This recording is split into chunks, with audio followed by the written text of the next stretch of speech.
जूले नमस्कार और सलाम दोस्तों। आज लद्दाख के अनशन स्थल पर 53वां दिन चल रहा है और भिक्षुओं के बाद अब अल्पसंख्यक समुदाय के लोगों ने कमान संभाली है। और पिछले अपडेट में मैं आप लोगों को बता रहा था कि सोशल मीडिया पर किस तरह ट्रोल्स हमारे संस्था का यूरोप के डैन चर्चेड से 25 साल पहले लिया गया फंड्स एक देशद्रोही काम की तरह दिखा रहे हैं, जबकि वो था एक गौरव की बात लद्दाख के लिए भी और भारत के लिए भी। इसके बारे में आज बताता हूँ। यूरोप में और ख़ासकर डेनमार्क देश में, जो कि छोटा सा देश है, एक बहुत ही अच्छी प्रथा है। इस प्रथा का नाम है ऑपरेशन डे वर्क। और इस दिन पूरे डेनमार्क के सारे विद्यार्थी बाहर जाते हैं स्कूलों से और काम करते हैं। फिर काम चाहे गाड़ियां साफ करने का हो, रेस्टोरेंट में चाय देने का हो, या फिर म्यूज़िक बजाकर लोगों का दिल बहलाने का हो, जिसके लिए लोग तैयार रहते हैं और उन्हें एक दिन का भाड़ा या वेज देते हैं। और ये जब जमा होता है पूरे डेनमार्क के सारे विद्यार्थियों का, तो ये बन जाता है मिलियंस ऑफ डॉलर्स। और फिर इस पैसे को वो दुनिया के सबसे बेहतरीन किसी भी परियोजना के लिए पुरस्कार की तरह देते हैं।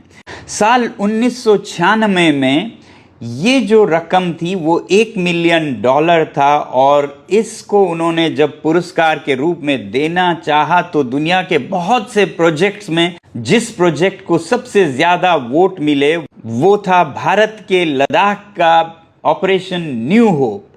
इस परियोजना के अंतर्गत सरकार के साथ मिलकर हमारी संस्था ने चलाया एक बहुत बड़ा मुहिम जिसे कहा गया ऑपरेशन न्यू होप। और इसमें सरकारी स्कूलों में बड़ा बदलाव लाया गया सरकार के साथ मिलकर। जैसे सारे शिक्षकों को ट्रेनिंग दी गई और सारे गांव के लोगों को गांव-गांव में विलेज एजुकेशन कमिटीज़ बनाने के लिए प्रोत्साहित किया गया। और इसके लिए सारे युवा गांव-गांव में कैंपेन पर गए कि लोग सरकारी विद्यालयों को भी अपनाएं। और फिर गांव के लोगों ने जो टूटे फूटे स्कूल थे उनका मरम्मत किया, शिक्षकों के लिए सुविधाएं जुटाई। और दूसरी तरफ लद्दाख के परिवेश में कॉन्टेक्सचुअल टेक्स्ट बुक्स बनाए गए सरकार के साथ मिलके। और इन सब कामों का परिणाम ये हुआ कि उस समय लद्दाख में 10वीं की परीक्षाओं में केवल 5% बच्चे पास होते थे और 95% फेल। इसके बाद धीरे धीरे ये प्रतिशत बढ़ता 75% पास तक पहुंचा। और ये कमाल था ऑपरेशन न्यू होप, जो कि इन बच्चों ने पैसे इकट्ठा किए थे। अब क्योंकि ये स्कूल के बच्चे हैं तो ये पैसे जमा तो कर सकते हैं, मगर उसका संचालन संभालना उन्हें नहीं आता है। तो ये फिर किसी बड़ों की संस्था को चुनते हैं जिसके ज़रिए ये फंड एक अच्छे से अच्छे प्रोजेक्ट को दिया जाए। उस साल उन्होंने चुना डैन चर्चेड संस्था को, जो कि बहुत ही प्रतिष्ठित संस्था है, एनजीओ है डेनमार्क की।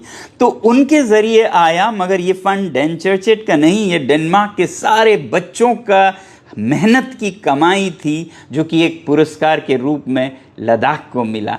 तो ये थी कहानी कैसे लद्दाख को डैन चर्चेड की फंडिंग मिली ऑपरेशन डे वर्क के द्वारा।